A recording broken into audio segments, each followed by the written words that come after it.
Hello बच्चों, question में देखो क्या दे रखा है कि सभी रेशनल टर्म है ना इसमें, उसको अपने को सम निकालना है। तो देखो ये 2024 में आया था, 25 में आया था सॉरी। तो इसको हम कैसे देखेंगे? इसमें आप देखोगे ना तो ये बाइनोमियल ना होकर इसमें तीन टर्म है, और तीन टर्म होते हैं तो हम क्या करते हैं, हम मल्टीनोमियल लगाते हैं। अगर आप मल्टीनोमियल नहीं जानते तो एक बार उसके बारे में जान लेना। मल्टीनोमियल क्या होता है, कैसे उसको हम समझते हैं। तो मल्टीनोमियल थ्योरम से देखो क्या करेंगे। जैसे यहाँ पर देखो इसकी पावर देखोगे ना आप, तो इसकी पावर यहाँ पे इसने गलत लिख रही है, 5 की जगह 6 था। इसको आप थोड़ा करेक्शन कर लेना। इसमें आप क्या कर लेना, थोड़ा सा करेक्शन कर लेना। इसकी पावर है 6, ठीक है। तो अब इसको हम देखेंगे ना तो इसको ऐसे होता है मल्टीनोमियल।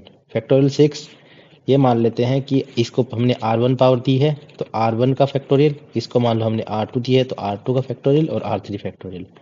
और 1 की पावर R1, 2 की पावर R2 और यहाँ 3 है तो डिवाइड में 3 आ जाएगा, और 3 की पावर R3/2।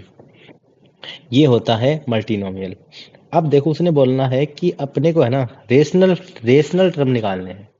रेशनल का मतलब होता है यहाँ आप R2 को 3 का मल्टीपल रख सकते हो, R3 को 2 का मल्टीपल।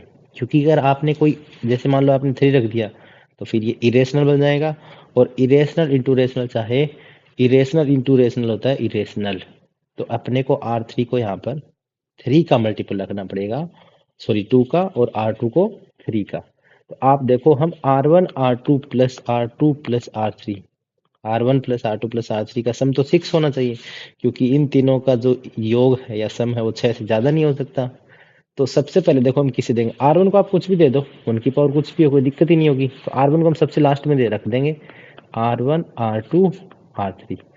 अब देखो हम रखते जाएंगे, जैसे R3 को मान लो मैंने 0 रख दिया, R3 को मैंने क्या रख दिया 0, R2 को भी मान लो मैंने 0 दे दिया, ठीक है। तो R1 को कितना देना पड़ेगा 6, क्योंकि तीनों का सम कितना है 0। तो हम पूरे देख लेते हैं कितने केस बनेंगे।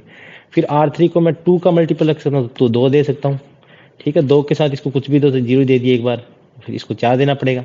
मान लो मैंने इसको क्या दे दिया 4, तो इसको क्या देना पड़ेगा 0 दे रखता हूँ, तो फिर इसको कितना देना पड़ेगा 2। उसके बाद जब इसको तुमने 6 दिया तो इसको 0, इसको भी 0, ठीक है। अब इसके ज़्यादा 8 हो नहीं सकता, क्योंकि अगर तुमने 8 दे दिया फिर 6 से ज़्यादा हो जाएगा।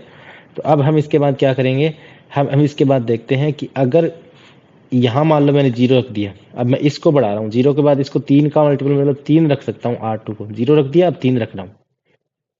3 रखेंगे तो इसको 3 देना पड़ेगा, क्योंकि सबका सम 6 आएगा।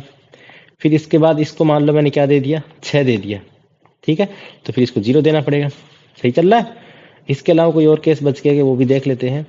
तो 0 के बाद देखो इधर मैं क्या करता हूँ, 0 के साथ इसको 3 दे दिया, 0 के साथ 6 दे दिया। अब मैं 2 के साथ ट्राई करता हूँ कि 2 के साथ और क्या कर सकते हो। 2 के साथ देखो, 2 के साथ हमें काम कर सकते हैं, जब इसको तुमने 2 दिया तो इसको तुम 3 दे सकते हो, दे सकते हो ना। तो ये लो 3 दे दिया, तो इसको 0 देना नहीं, सॉरी 6 हो गया ना, तो इसको 1 देना पड़ेगा। इसके अलावा कितने हो गए देख, तो 1 2 3 4 5 6 7 केस हो गए। इसके अलावा शायद अपने टोटल हो चुके, ठीक है। इस तरीके से आपको केस देखने होते हैं, कोई भी छूट ना जाए, आप एक बार रीचेक कर लेना।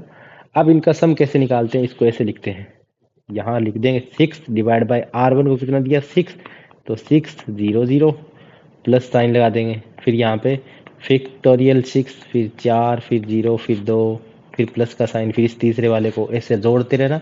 जब आप इसका सम निकालोगे ना तो वो आएगा 612। कितना आएगा 612। इस तरीके से क्वेश्चन को करना था, अच्छा क्वेश्चन था, ठीक है। Thank you.